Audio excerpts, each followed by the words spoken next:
आश्रम। मस्तराम बाबा की जय, मस्तराम बाबा की जय। पीपली नामक गांव के सब लोग सिर्फ यही नारा लगा रहे थे। दूर दूर से लोग आ रहे थे और मस्तराम बाबा के आश्रम जा रहे थे। ये सब देखकर सोनिया अपनी पड़ोसन विमला से कहती है, दीदी आप सब लोग कहाँ जा रहे हो? अरे तुझे नहीं पता, हमारे गांव के आश्रम में बहुत प्रसिद्ध और तपस्वी बाबा मस्तराम आए हैं। क्या बाबा मस्तराम? ये कौन से बाबा हैं जिनका नाम भी इतना अतरंगी है? सिर्फ नाम ही नहीं, उनके काम भी अतरंगी हैं। हमारे गांव की सभी गरीब बच्चियों को उन्होंने नौकरी दिलवाई है अपने आश्रम में, और जिन औरतों के बच्चे नहीं होते थे, बाबा की कृपा से सबके आज बच्चे हैं। अच्छा, इतने चमत्कारी बाबा है?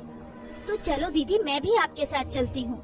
फिर सोनिया विमला और गांव वालों के साथ आश्रम पहुँच जाती है। वहाँ जाकर सोनिया देखती है कि बाबा मस्तराम ध्यान में लीन थे।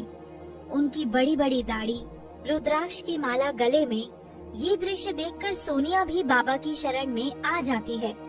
फिर बाबा अपनी आंखें बंद करते हुए ही बोलते हैं, बेटी सोनिया, तुम अपनी बेटी के भविष्य के बारे में चिंता मत करो, सब अच्छा होगा।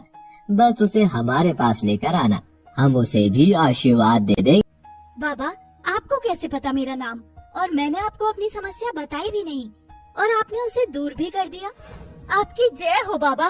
फिर सोनिया विमला के साथ घर चलने लगती है और रास्ते में उनसे बोलती है, दीदी आपका बहुत बहुत शुक्रिया, आपने मुझे बाबा से मिलवाया।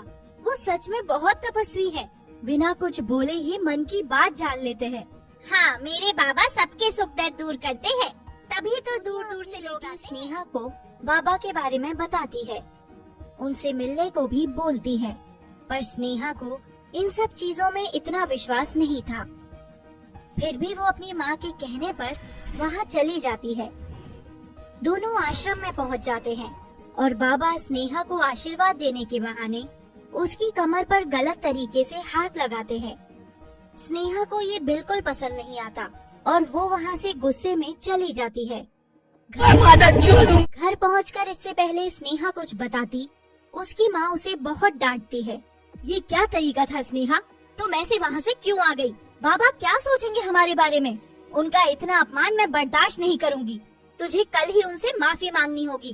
पर माँ, पर वर्क कुछ नहीं, चलना है मतलब चलना है, समझी? अगले दिन फिर से सोनिया अपनी बेटी को लेकर बाबा के पास पहुंच जाती है। बाबा इसे माफ कर दो, इससे गलती हो गई, ये अभी नादान है।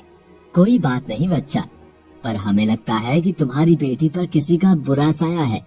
इसे कुछ दिन आश्रम में ही छोड़ दो, हम सब सही कर देंगे, वरना इसकी मृत्यु निश्चित है। मुझे कोई खतरा नहीं है और तुम जाओ यहाँ से, ये मेरा हुक्म है।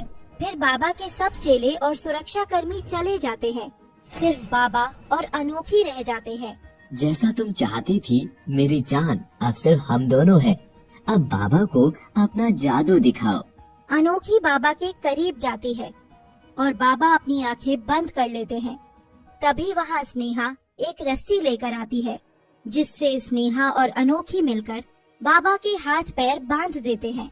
स्नेहा तुम यहाँ? और ये सब क्या है? ये क्यों बांधा है? अभी मैं अपने चेलों को बुलाता हूँ। बुला ढूंगी बाबा, किसको बुलाएगा? कोई नहीं सुनेगा तेरी आज, जैसे किसी ने मेरी नहीं सुनी थी। मुझे माफ कर दो बेटी, अब मैं कुछ नहीं करूँगा। तू अब सच में कुछ गलत नहीं करेगा, क्योंकि तू कुछ कहने के लिए जिंदा ही नहीं होगा। फिर अनोखी बाबा की जायदाद के पेपर लाती है और बाबा से साइन करवा